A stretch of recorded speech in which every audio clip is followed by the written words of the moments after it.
इस वक्त एक बड़ी खबर आ रही है। संसद में विपक्ष के साथ बातचीत की सरकार की कोशिशों को बड़ा झटका लगा है। गृह मंत्री राजनाथ सिंह की बैठक का विपक्ष ने बहिष्कार कर दिया है।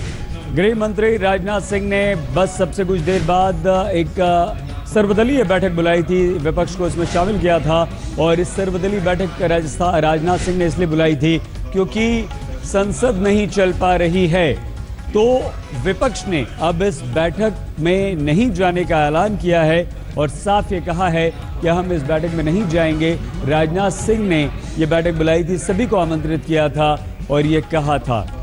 सुप्रिया भारद्वाज हमारी संवाददाता इस वक्त हमारे साथ फोन लाइन पर जुड़ चुकी हैं। सुप्रिया, क्या समझे इससे कि विपक्ष अड़ा हुआ है अपनी मांग पर और उसका ये जो अड़ियल रवैया है ये आज भी संसद में वही हंगामा, वही बहिष्कार की स्थिति पैदा करेगा? सुप्रिया, जो अब इस समय खबरें छन कर आ रही हैं विपक्ष के खेमे से, वो ये है कि विपक्ष ने एकजुट होकर ये डिसाइड कर लिया है, ये अपने अंदर ये कहा है सबने कि 28 नवंबर तक जब तक जन आक्रोश इनका आंदोलन नहीं होता है तब तक सरकार से किसी भी तरह की बातचीत नहीं की जाएगी।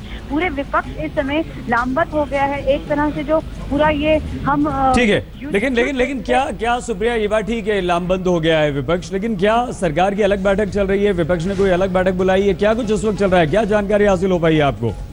देखिए, दो बैठकें चल रही हैं इस समय संसद के अंदर। एक जो कि राजनाथ सिंह ने बुलाई थी जिसमें अरुण जेटली, वेंकैया नायडू, अनंत कुमार शामिल थे। उन्होंने ही यहाँ पर विपक्ष के कुछ फ्लोर जो लीडर्स होते हैं उनको भी बुलाया था, लेकिन विपक्ष के जो नेता हैं उन्होंने ये डिसाइड किया कि इस मीटिंग में नहीं जाएंगे, बल्कि उन्होंने अपनी एक अलग मीटिंग बुलाई। जो गुलाम नबी आजाद जो लीडर ऑफ ऑपोजिशन है, विपक्ष के नेता है राज्यसभा में, उनके कमरे में मीटिंग हुई। वहाँ सबने ये एक डिसीजन लिया, एक डिसाइड किया कि कोई भी विपक्ष का दल सरकार से 28 नवंबर तक, जब तक जन आक्रोश आंदोलन नहीं खत्म हो जाता। सुप्रिया, बहुत धन्यवाद सुप्रिया आपका। सुप्रिया भारद्वाज।